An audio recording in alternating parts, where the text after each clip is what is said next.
advance notification for next week's event, which, as usual for the forum in the last week of January, will mark Holocaust Memorial Day, where our guest will be Dr. Gila Flam from the National Library of Israel in Jerusalem. But today we have Rabbi Dr. Daniel Katz and his talk entitled Niemand, the Death of Moses and My Shining Sons. Born in New York, but now living in Germany, Daniel is a founding member of the German General Rabbinical Association. He holds a PhD in musicology from Duke University, and his main area of research now is the history of synagogue music during the Enlightenment and the period of Jewish emancipation. And he discussed some of his findings at the research seminar early this afternoon. He's the recipient of 2 Fulbright Awards and a research fellowship at Harvard University. For this current session, though, we turn to Daniel Katz, the composer, and he's going to discuss 2 of his vocal compositions based on medieval rabbinic commentaries. I'm not going to give any more away because I think the subject matter of these works and the origins of the text are unusual and intriguing. So over to you, Daniel.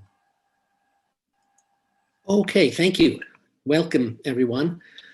I'm going to talk, as David Flick said, I'm going to talk about 2 pieces, Niemand, or the Death of Moses, and My Shining Sons. I'll start with My Shining Sons, which is for a trio of unaccompanied women's voices.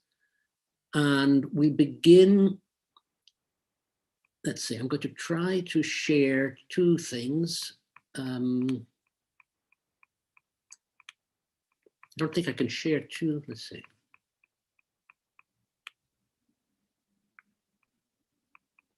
Do you see, whoops. Do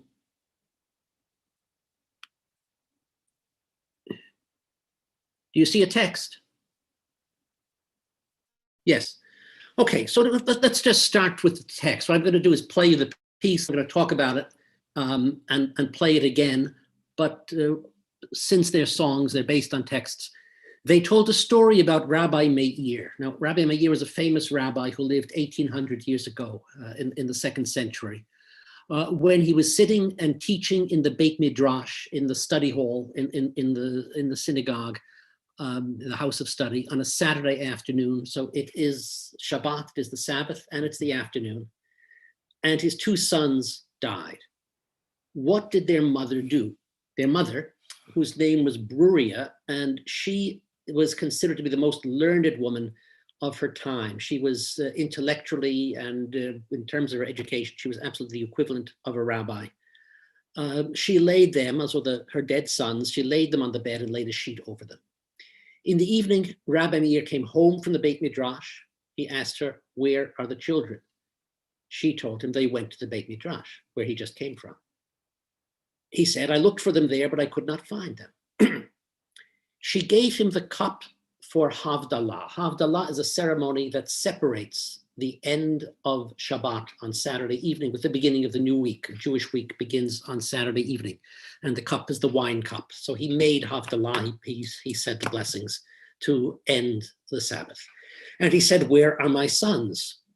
And she said, "They took a walk someplace." A very vague answer, which would suggest to him they went out for a walk, but someplace, the Hebrew word for place, makom, is also a word that means God. So they took a walk someplace has a secondary meaning. They went to God. God has taken them away. She's just told him what has happened, and he doesn't understand it yet. She brought him his dinner. He ate and he blessed. He said grace before dinner and after the meal as well. Then she said, "Earlier someone came and left some valuables with me. Now he is coming to claim them. Must we return them?" He said, "Well, of course. Whoever has someone's valuables must give them back." She took his hand, took him to the room, brought him to the bed where the sons had been laid, removed the sheets, and he saw, my sons, my sons, my little sons, my shining sons. Shining is a pun because the Hebrew word for shining is meir. So the rabbi's name, Meir, means shining. So his shining sons, and she said, you told me we must give them back. In other words, the valuables that were left in their safekeeping for a short period of time were the sons. So I attempt to play a recording now and to show you the score at the same time.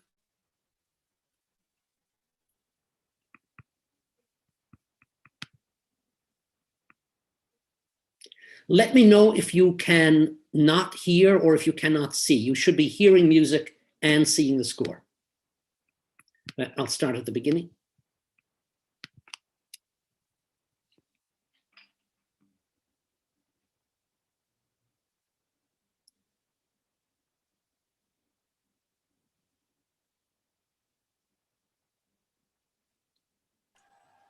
We can't hear anything yet. Oh, okay. Then I'm going to have to try this again.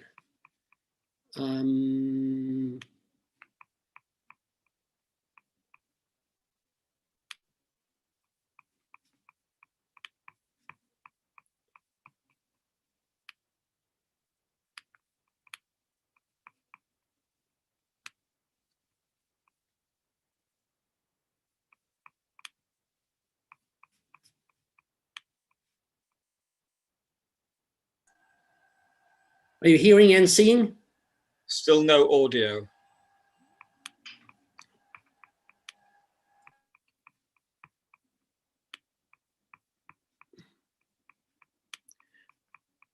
Okay.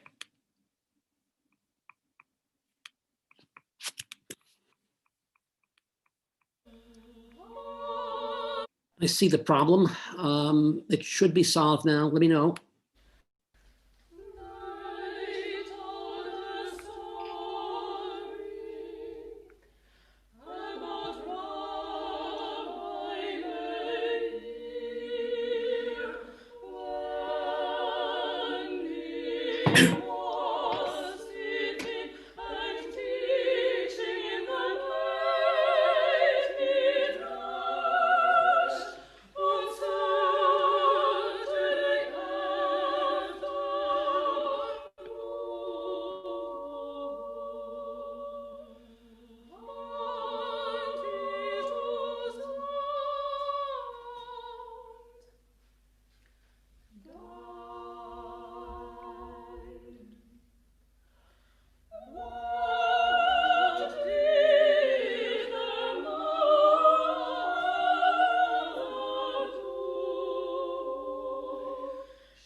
The text is from a rabbinical commentary on the book of Proverbs, specifically on the verse, "A woman of valor, who can find?"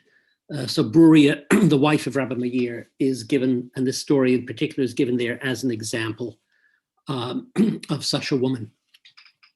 It's a fairly traditional and conservative setting. Start off with a cluster that opens at the name Meir into a third representative of major sonority, which expands to a very broad C major triad at Beit Midrash. What you cannot possibly know, unless you are familiar with the synagogue, is when we're talking about Saturday afternoon, his two sons died. We go into B flat minor, but the next part of it, what did their mother do? And what did their mother do? Are derived from the synagogue chant specifically for Saturday afternoon. This particular melody was something I mentioned in the earlier session, where we looked at a piece of synagogue music that also, where I gave it as an example of a motive, of a musical motive that's bound to a specific time. So just for anybody who's familiar with synagogue music and with how synagogue chant works, just hearing dum pa da da da da da dum bum bum says Saturday afternoon.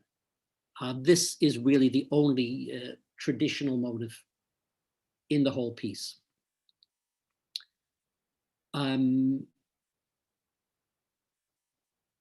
Let's see, I don't think there's anything particular to comment here. In the evening, when he comes home, this is a little bit mysterious.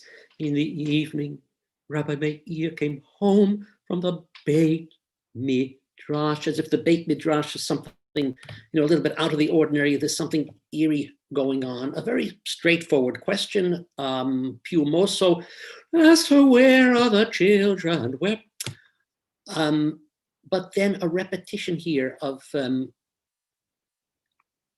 in the evening, Rabbi Meir, all of these G's and this monotony. She told him they went to the Beit Midrash with a second sonority that resolves into unison. He, of course, doesn't know what's going on. Very straightforward answer in C minor. He looked for them. He didn't find them. Then the crux of it is that she doesn't answer. She puts him off because it is Shabbat, it is the Sabbath, and she doesn't want him to start mourning on the Sabbath. So she's going to wait until the Sabbath is over. She gives him the cup to make Havdalah, and we have a bit of counterpoint for the three voices. And then he asks again, where are they? And we have this answer in a Sprechstimme. They took a walk someplace where the sonority is as disembodied and ambiguous as the answer, which is a play on words on the Hebrew word makom. They went someplace, but they also went to God. The contrapuntal passage repeats a step higher. When she brings him, instead of the cup for Avdallah, she brings him now his dinner. He eats, he blesses again. And now she said, suddenly F major, and we're getting to the crux of it. She's giving him an analogy. Somebody came with some valuables, and a little bit more excited with these 16th note triplets. Now he is coming to claim. Now he is coming to claim.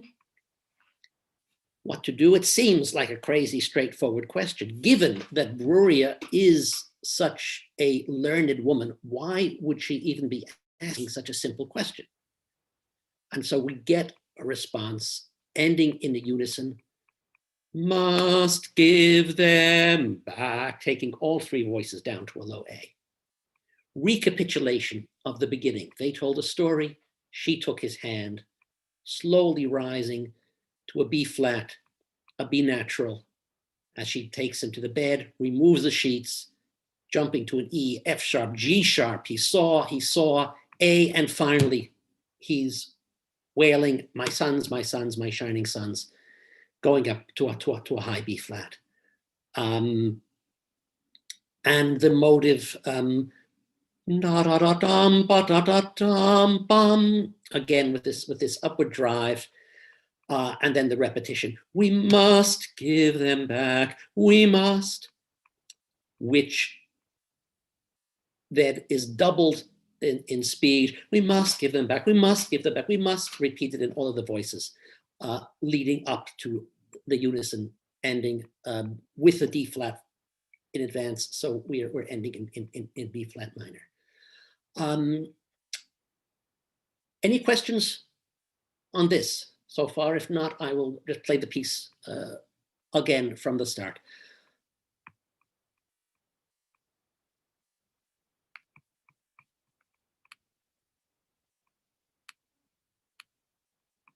Sorry, I'm going to get it from the very beginning.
So I'll move on now to Niemand, or the death of Moses.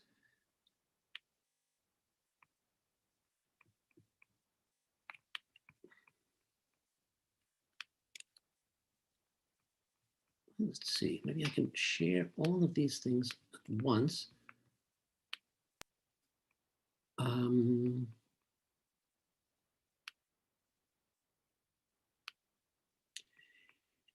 Okay, we'll start with the text. The text was written in German. I subsequently added an English text which can be sung.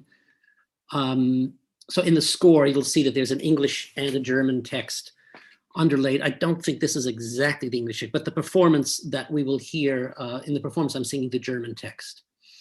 No one, not royalty, no one can send another person instead. None can. No one, not royalty, and not even Moses. But Moses contradicts the laws of life. I'll keep on living, I won't die. Lo amut ki echyeh va'asaper ma'aseyah. This is a psalm verse that means in Hebrew, I will not die, but I will live and will tell of the deeds of God.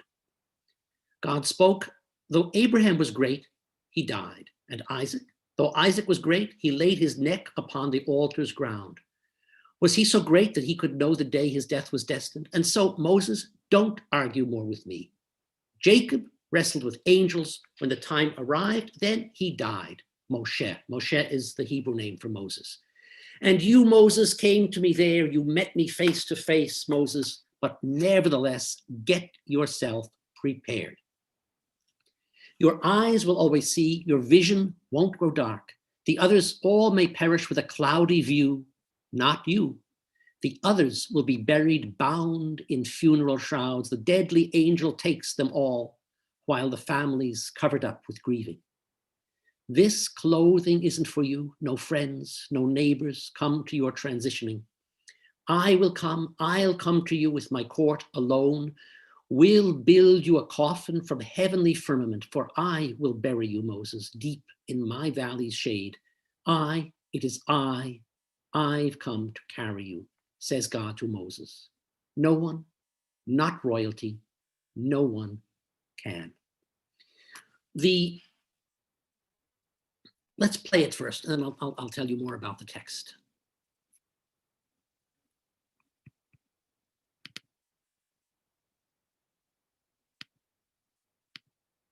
Can you hear anything? Okay. All right, so I don't think this is working to share multiple documents at once, or at least not all of these documents. Here's the score.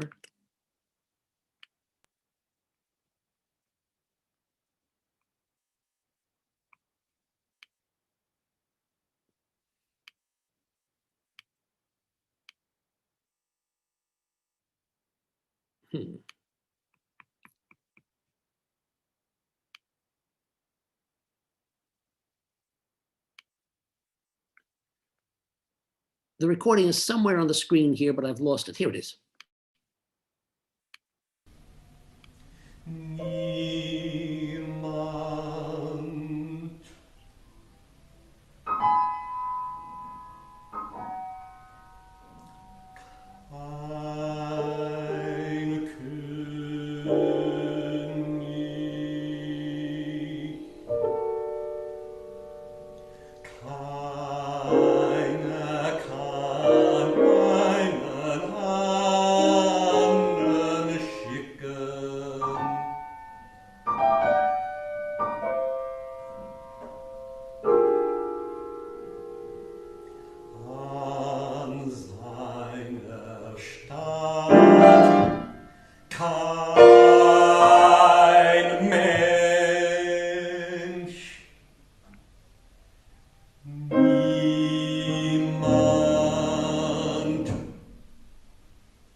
war Abraham nicht groß und stark, und war Isaac nicht groß, der seinen Nacken jemand dahin gab, war er so groß, als dass er seine Todesstunde wüsste. Mosche also, was rechtest du mit mir?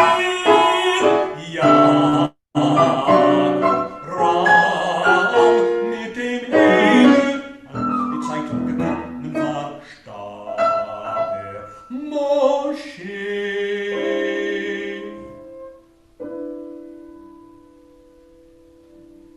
So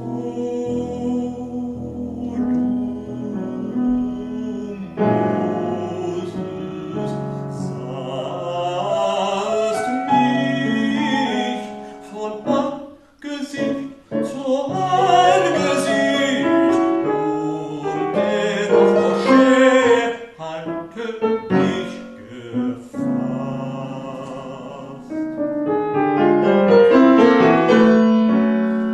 Dein Auge wird gewarnt, verdunkeln wird es nicht.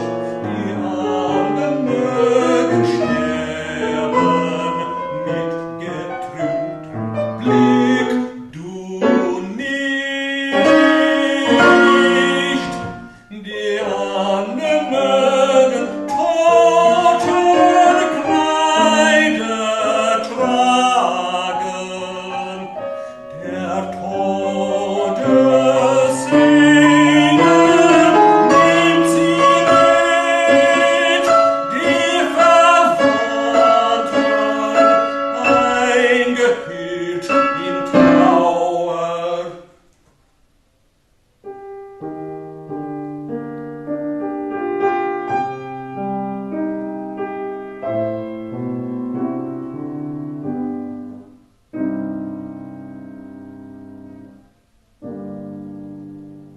Dein Kleid ist dieses nicht, kein Freund, kein Nachbar kommt zu deinem Übergang. Ich allein, mein Hof, wir werden bei dir sein.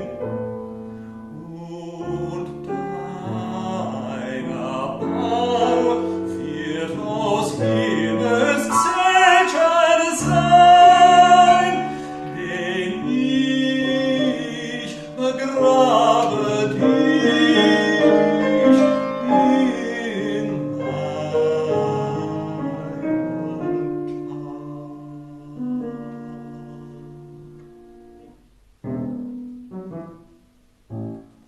Ich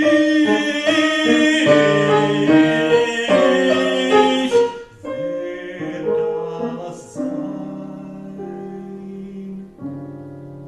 und ich trage dich.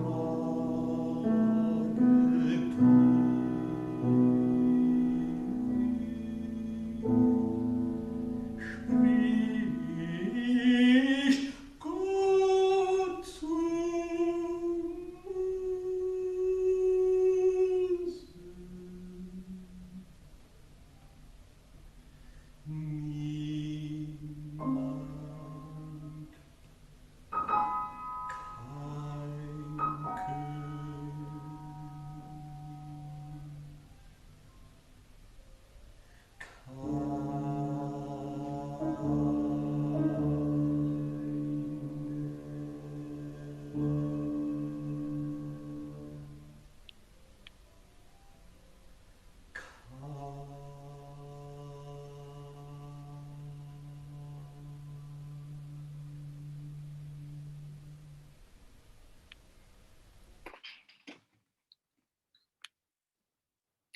The text is based partially on the Torah, on the biblical story. In Deuteronomy, Moses is supposed to die before the Israelites are allowed to cross over into the land of Israel. He doesn't want to. He argues with God, and God finally orders him just to go and do it. It's the one place, where God says to somebody, "Go and die," uses the imperative, "Die now." And Moses goes up onto the mountain and dies. This is in itself very unusual.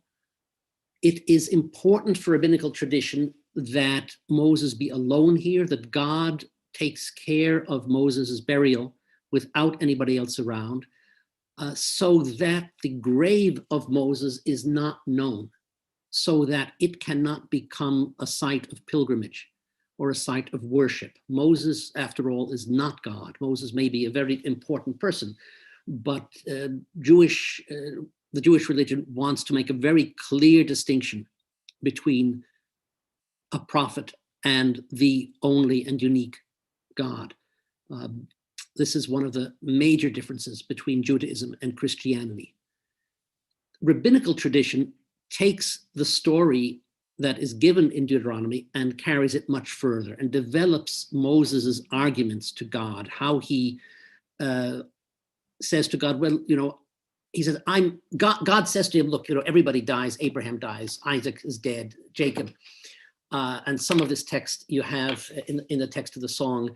The rabbis imagine a dialogue in which Moses claims to be better than Abraham and Isaac and Jacob and King David and Noah and everybody else.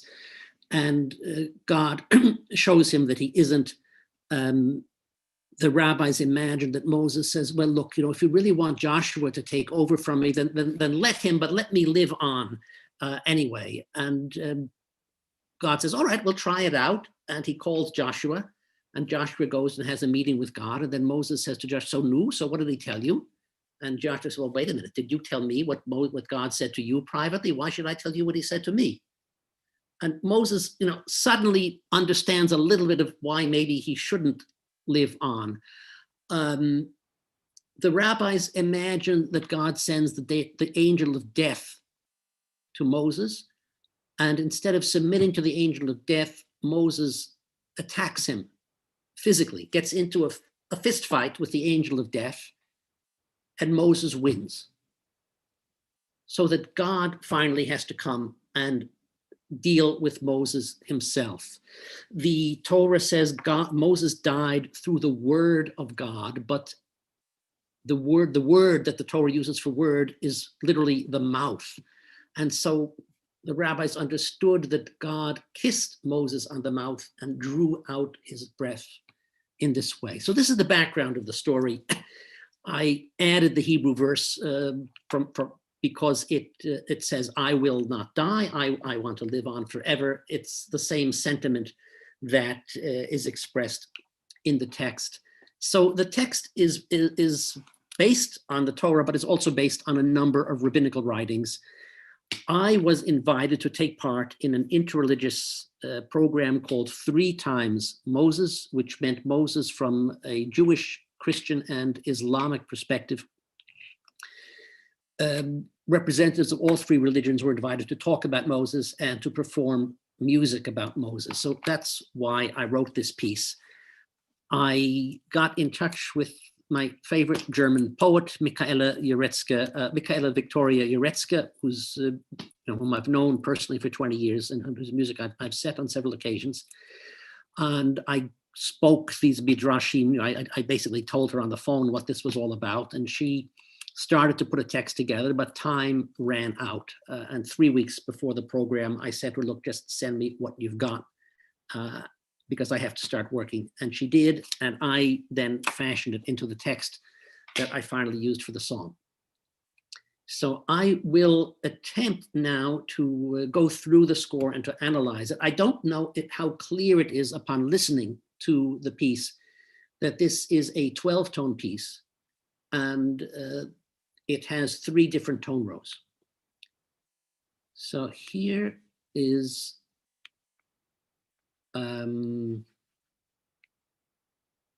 No, that's not the score that I wanted to show. We'll try again.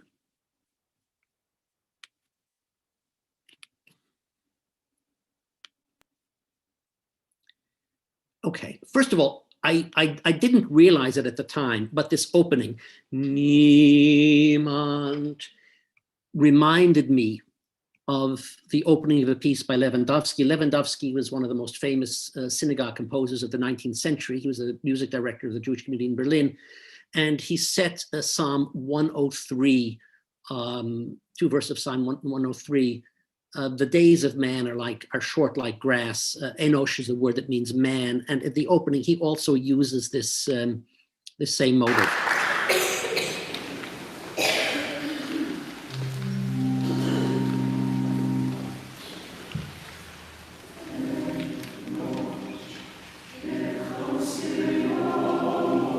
So I only have the first two notes. I don't have the rest. Can you see the score now? I think not.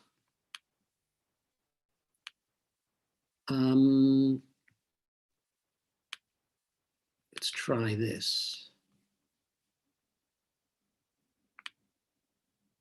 Okay.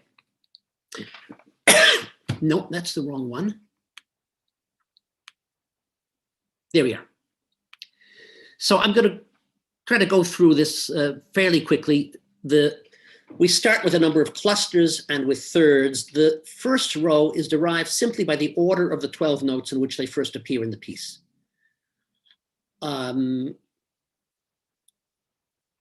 Which takes almost 30 measures to do.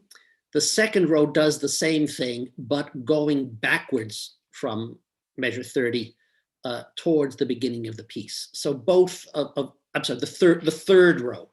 It's the first row and the third row that are the main rows in this piece. There is a second row also that we'll see later on. So both of these rows are derived from the introduction, from the clusters and the thirds of the introduction.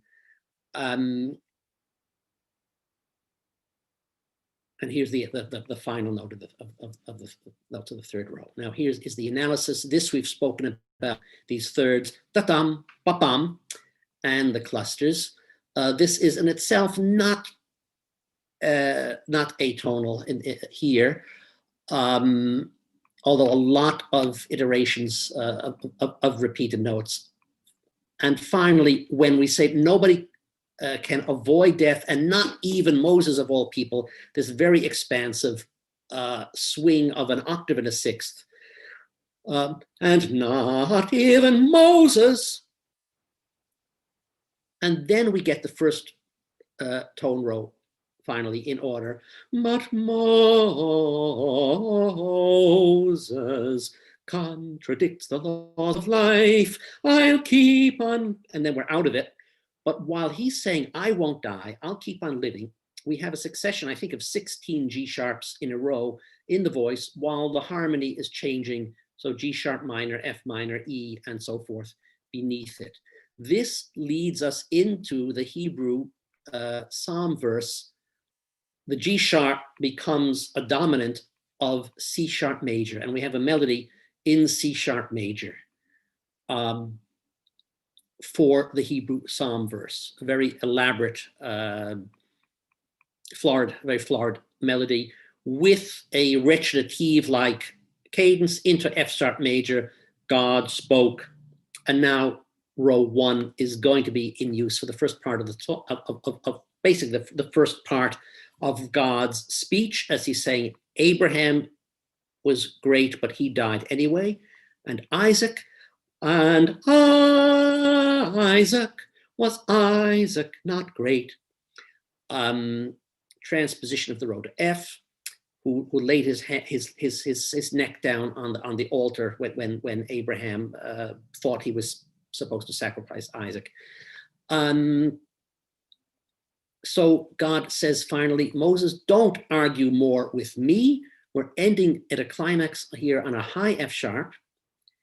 And when we get to Jacob, this is where row 2 comes. It's divided into 3 groups of 4 notes each. Jacob wrestled with angels. And that's it. That's the only appearance of the second row. This motive comes in one or two other places as well. This cluster and this upward sweep on the piano. Again, almost a tolling of death when the time arrived, then he died, and a sinking down associated with death. A transition, a lyric section, apparently in E major. So you, Moses, came to me there. You met me face to face. The Torah tells us that they met face to face like nobody else, and rabbinical literature, of course, plays with this motive. Here we get the tone row again. The piano interlude is the last statement of tone row 1. Now the second row serves the purpose, the function of consolation. God says, look, you're going to die, but your eyes will always see, your vision won't grow dark, you're not going to, the Torah says Moses' eyes were sharp, his strength was not at all abated even when he died. The others all may perish with a cloudy view, not you. We're in the second tone row here. The others will be buried in funeral shrouds and the whole family will come. And here we have a climatic rising line. The deadly angel, in German, the angel of death, takes them all while the family's covered up with grieving. Whereas Moses will be dealt with by God himself. In Michaela's text, it's God and his court. And here a dolce, another piano lude, but note the melody. Dum bum, dum bum bum bum bum bum bum bum. In the synagogue, we would translate this into da da da da da da da dum bum bum yitkada yitkada shemei rabba. This is the prayer for the dead. A little bit stylized in the piano interlude. Most people do not recognize it, so I have to point it out. And then you will not be wearing the same with a plagal cadence for Amen that you might have if you have an organ accompanied service. This clothing isn't for you. No friends will be there. We're in the second tone row again. I point to, let's see, I alone, this motive, emphasizing God's role. I alone, I'll come to you with my court alone. We'll build you a coffin from heavenly firmament. So rushing up to the G, to heavenly firmament, a word painting, and going down, I will bury you in my valley shade, from the high F sharp and G all the way down to the D. I again, I, it is I. And I've come to carry a very open, still within the tone row, these fourths. Ending again with a sweep up to the G, says God to Moses. Then a recapitulation, no one, not royalty, no one can. And we trail off with these Ds. The piece does not end on the same tonality where it begins. We're ending on D. We started with E flat. But I think it holds together through the rows, despite the fact that there are 3 of them. The one row setting up God's rebuttal of Moses's arguments and request. The second row just there for Jacob, for the argumentation of that, Jacob wrestled with angels. It didn't do him any good in the end. He was going to die, and you too, Moses, will. And the third row of consolation, as God explains what Moses will achieve, how he will be treated in a special way when he dies.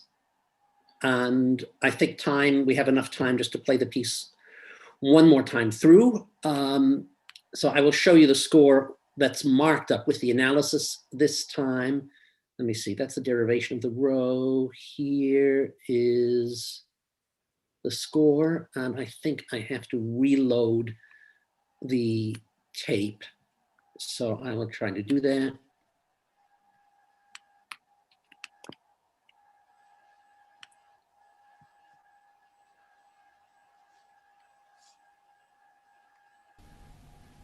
Niemand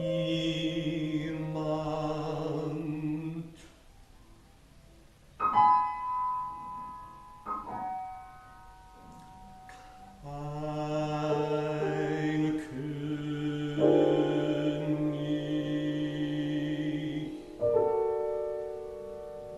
keiner kann einen anderen schicken.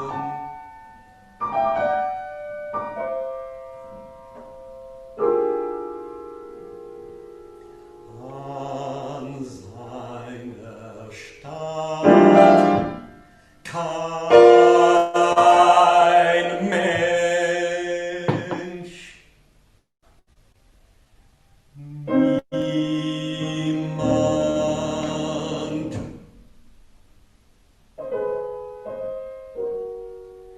kein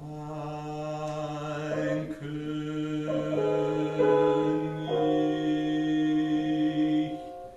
auch Moses nicht, doch Moses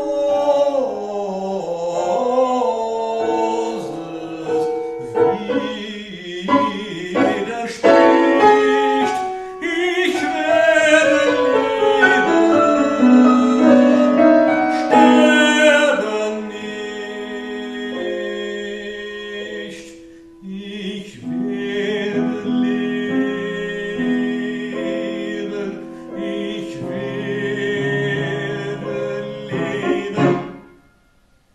sterben nicht.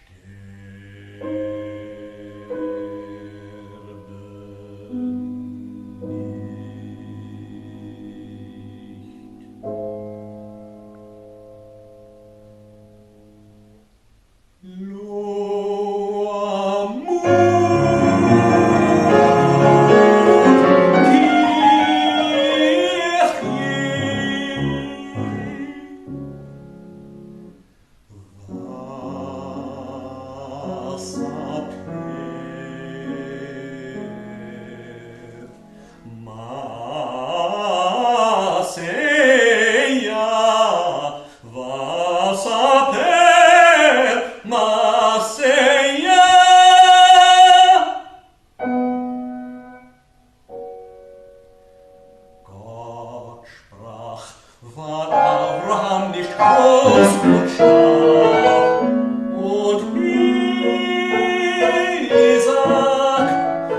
Isaac nicht groß, der seine Nachkommen dahin gab, war er so groß, als dass er seine Todesstunde wüsste.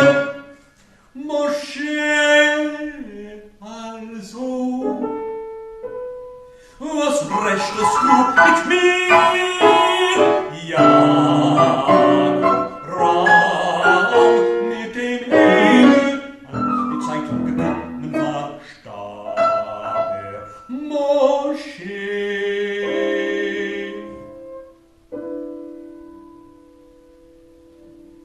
So du, Moses, sahst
ist dieses nicht. Kein Freund, kein Nachbar kommt zu deinem Übergang. Ich allein, mein Hof, wir werden bei dir sein.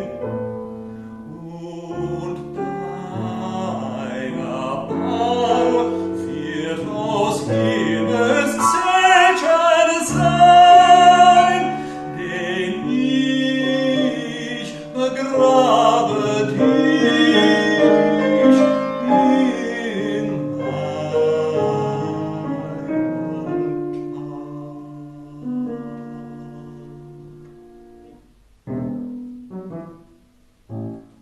Ich will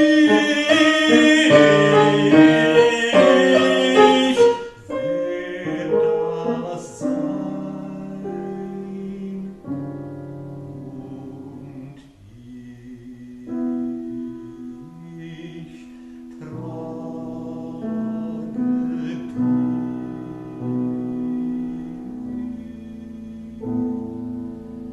und ich spricht Gott zu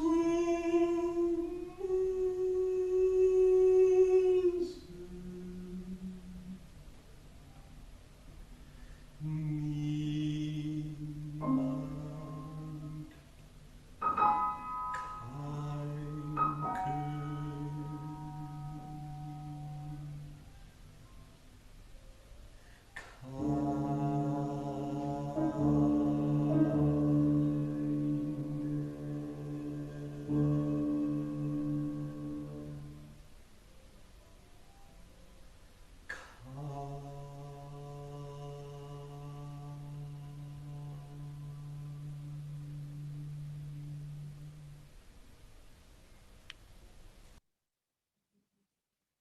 So I'll be happy to answer any questions if you have any.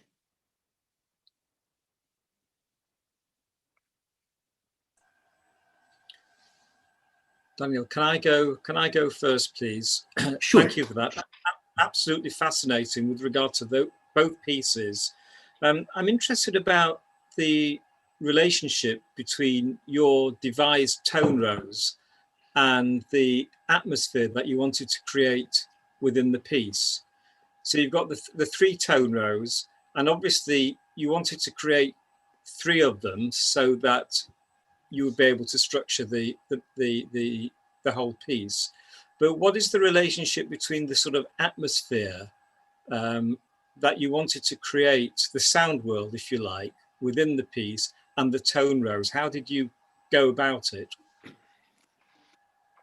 Well, I think it has more to do with what I'm doing with the tone rows necessarily than with the nature of the tone rows. Although, you know, the third tone row has the sequences of fourths. I mean, it depends on what octave, of course, you play them in. You could make a fourth or a fifth out of them. The second tone row, well, I guess the second tone row is directly related because you have this. The seconds, Jakob rang mit dem Engel. So you have this alternation, this trill-like motive, which is perhaps a representation of Jacob's wrestling with God. And of course, the upward swing. So that is directly related to it. It's I think the others I use them. I tend to use them in a very lyrical manner, you know, trying to create a melody out of them and counterpoint in some places. I think the fourths certainly, you know, play into that. This clothing isn't for you, and the ability to you know to make a melodic cadence like that, as well as the sweep, heavenly firmament. Um, so of course you've got the structure, but the structure of these tone rows is really almost by chance, because I took it I developed both of these rows, the first and the third, by taking the order of the notes in which they occur in the prelude to the piece and the introduction of the piece, which is freely composed. So I wrote that first. I didn't start out with this structural idea, okay, I'm going to take 3 tone rows and use one for Jacob and use one for God's consolation. It was something that developed as I was working on it. And, to some extent, I also learned myself about something of the structure of the piece by analyzing it. There are details of it that I see are there that I really didn't consciously think about in the way the tone rows were used. But I was thinking of, how am I going to define each of the tone rows, and what am I going to do with them, and how can I manipulate them in the best way to express the text? If that makes sense. Okay, yes, thank you. That's helpful. I know that Jane has a question. Yes, so there was a question in the chat. Was that the one? That's my question. And I wondered if you could say something about the contexts in which these works have been performed, please. Yes. Moses was written for an interreligious event at which Jews, Christians, and Muslims were presenting. They were supposed to talk about the importance of Moses in their various religions and then play some music about Moses. This took place in a Catholic church in Germany. The Christians were very disappointing. The church organist played a Bach chorale, which of course is not Catholic, and it had nothing to do with Moses. One of the Muslims played a hymn of some sort. I don't know exactly what it was, but on a kanun, which I found fascinating. And I was given about 15 minutes both to talk and to play. Now, I can talk for an hour or two about Moses in Judaism. So that's not very easy. And, musically, when you think about Moses, of course, the first thing you think about is Schoenberg. Schoenberg in an hour or two might be possible with some difficulty. Schoenberg in 15 minutes, you can't even think about it. So I realized that wasn't going to work. And this is what I came up with. I got the draft of the text from the poet 3 weeks before the event. So I wrote this as quickly as I could. It didn't really leave much time to rehearse it. And the performance, I have to say, was one of my, what should I say, one of my least comfortable performing experiences ever. I knew that this church didn't have a piano, but I also knew that I didn't want to write a piece for organ. So I wrote a piece for piano with the understanding that the first performance would be played on the organ. I was standing right next to the organ and I couldn't hear it at all. So I have no idea what the performance sounded like. Fortunately, there was only one person in the audience who had heard this piece before, and that was my voice teacher at that time. So maybe everybody thought, well, okay, that's how this is supposed to sound. It has been performed a couple of times since then in concerts. I gave a presentation similar to this one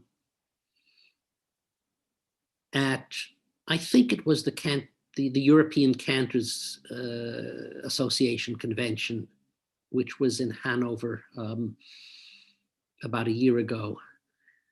And that's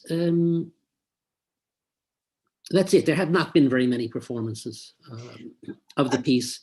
And what about the work for the three? And the work for the three women, that was written for also for a specific event. I was a student in New York at the Jewish Theological Seminary, and there were I had three classmates there who were planning a concert together at the synagogue where one of them was the cantor. They were all serving as cantors, student cantors in Manhattan in various synagogues.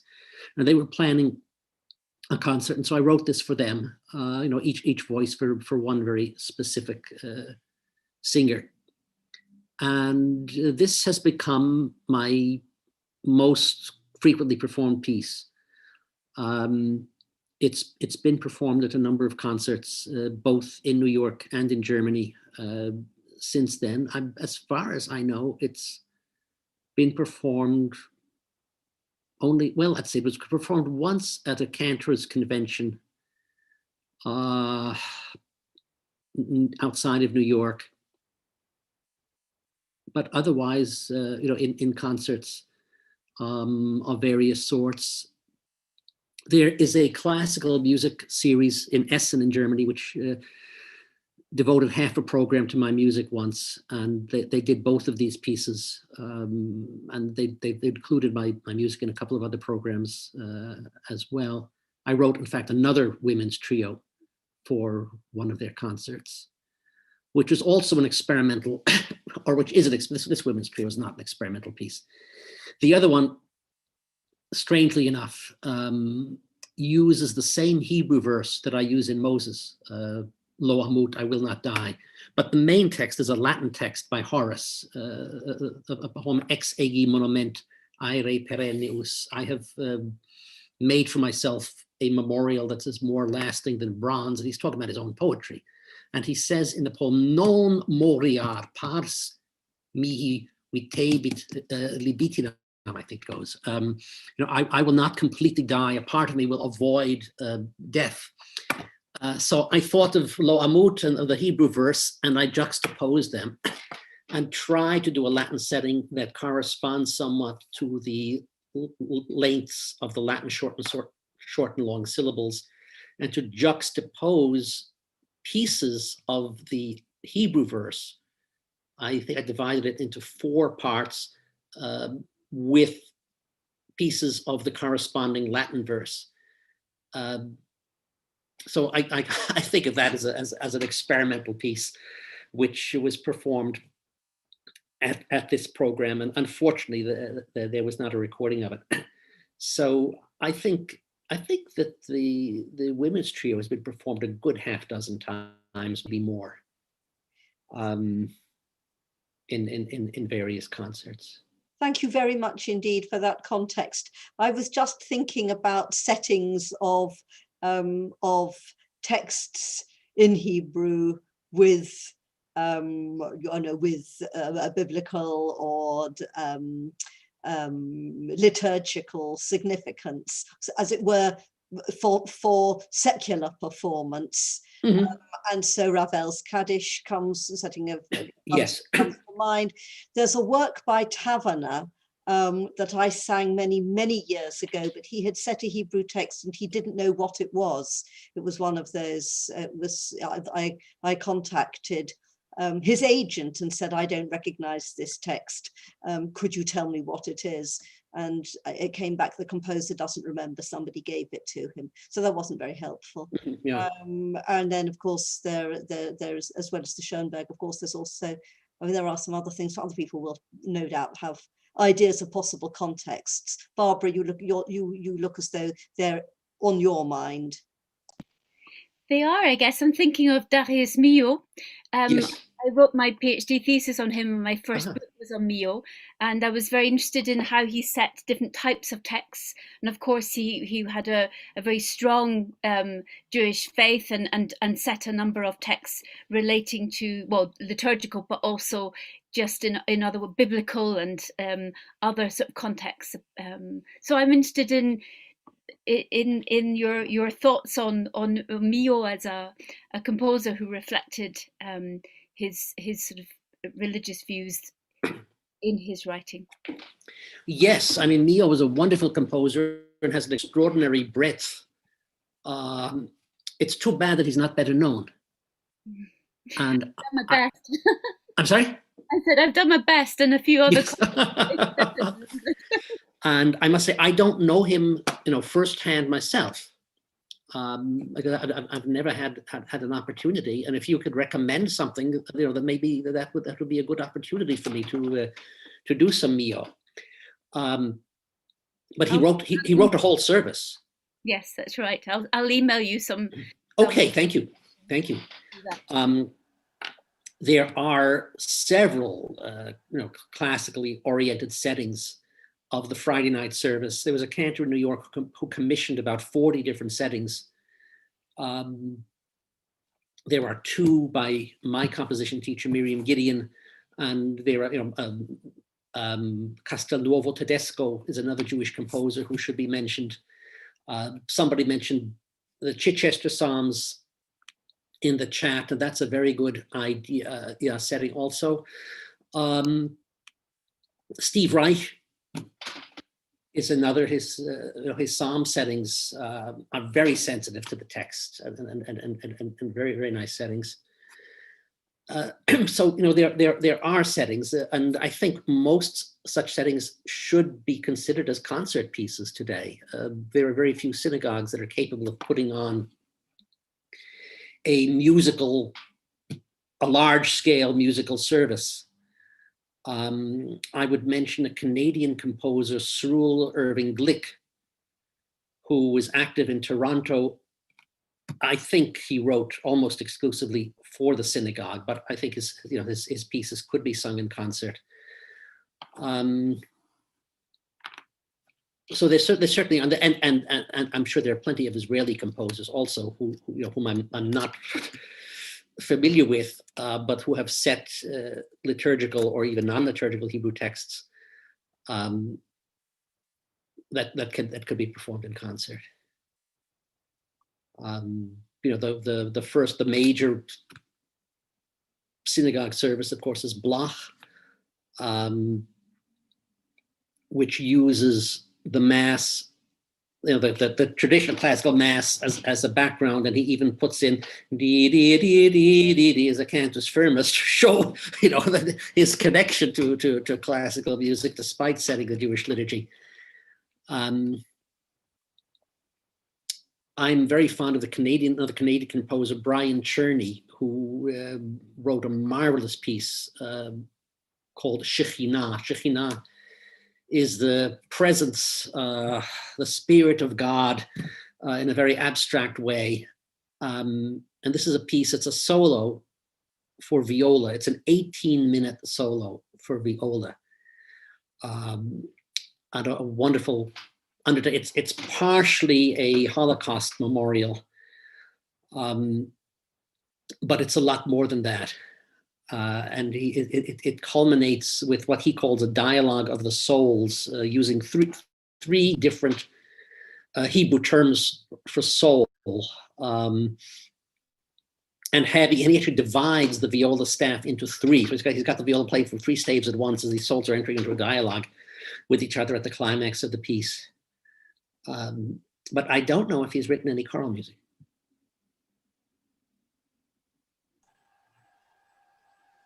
Just looking to see if there are any other questions or comments coming in. Tom has revealed himself again on the top there. So does that mean we're out of time, Tom? No. No, not at all.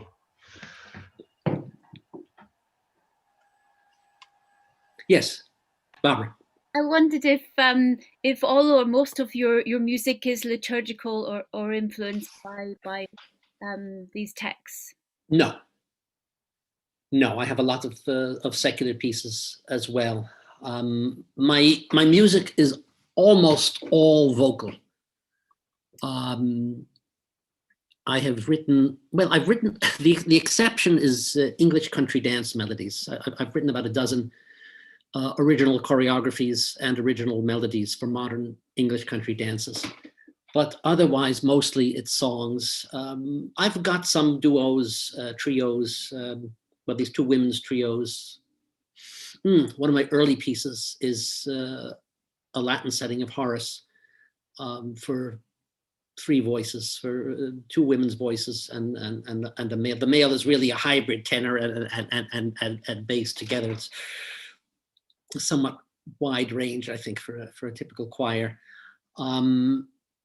My most ambitious piece is probably, well, aside from the 3 tone rows in Moses, Heinrich Heine's poem Belshazzar, which tells the story of the book of Daniel and the writing on the wall, except that he manages to tell it without mentioning Daniel. But it's a very popular, it's perhaps his best known piece in Germany, and many school children are made to memorize it even today. And I set it for another interreligious event, which centered on the book of Daniel, for voice and string quartet.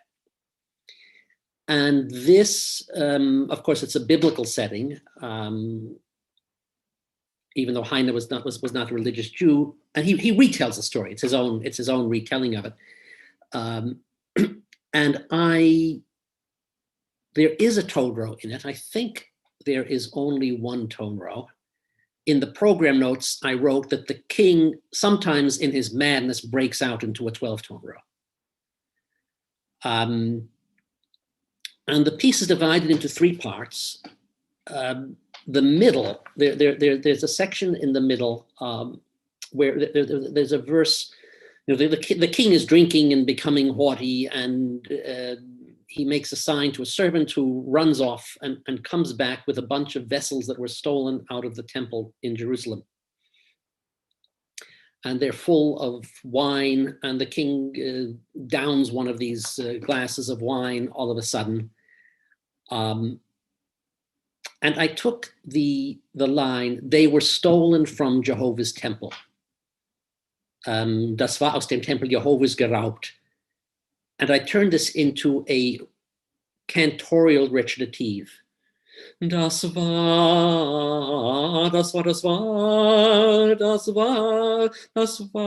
dem Tempel.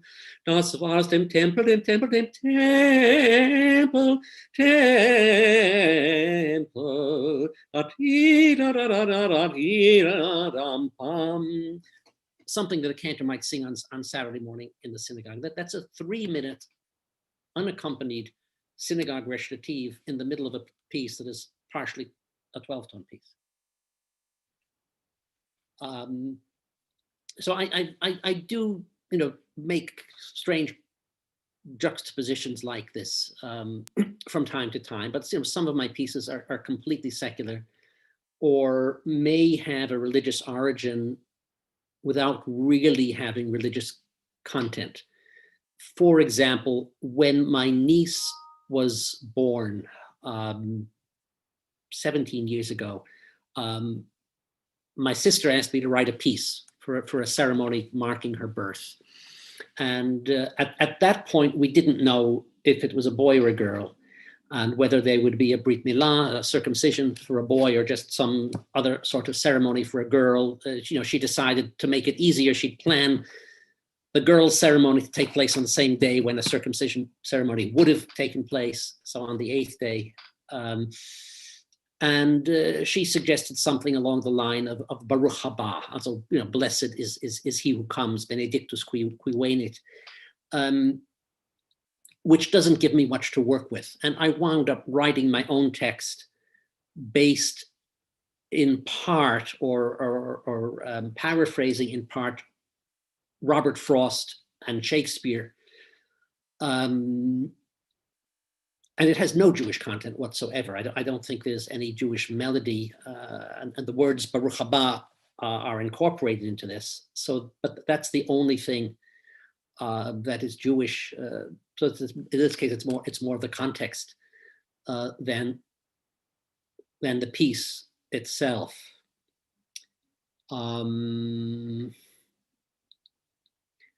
I have one setting of a modern Hebrew text, which is a poem that deals with the Shoah, but it also deals with, there are a couple of phrases in the text that remind me of the liturgy. One of which is Baruch She'amar. In the context of the liturgy, blessed is he who spoke, and through his word, the world was created. And I used a motive that would be used for this line on Rosh Hashanah and related the text to Rosh Hashanah through that. I also have an extensive recitative. The second part of this piece is, again, a solo cantorial recitative There's one place towards the beginning of the recitative where the piano plays a couple of chords, and then it's just voice all the way through the end. But the opening of this piece is a 12-tone row. And the transition between the 12-tone row and the cantorial recitative is a fanfare, because the piece was written for a birthday celebration for a professor of Jewish studies in Germany, who was very fond of this poet. And his name was Michael, and the text refers to the angel Michael, Michael. So I made this connection between the text and the dedicative of the piece, and therefore used a fanfare.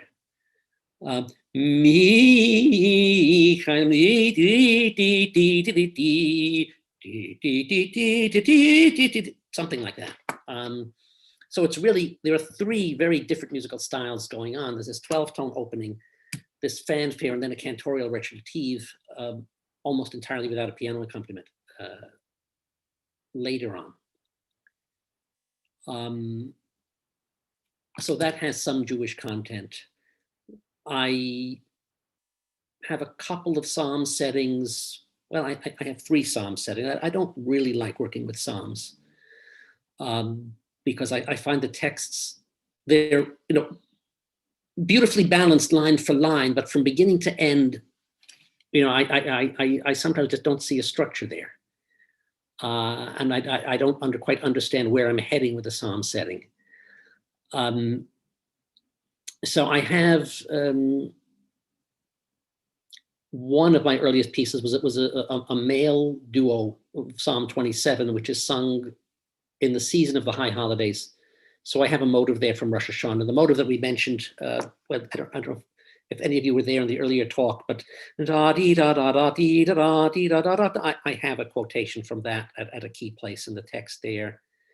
And Psalm 93 for Friday night, towards the end of it, again, there's a very short excerpt from what a cantor might sing at that place on Friday night. And the same thing for Friday night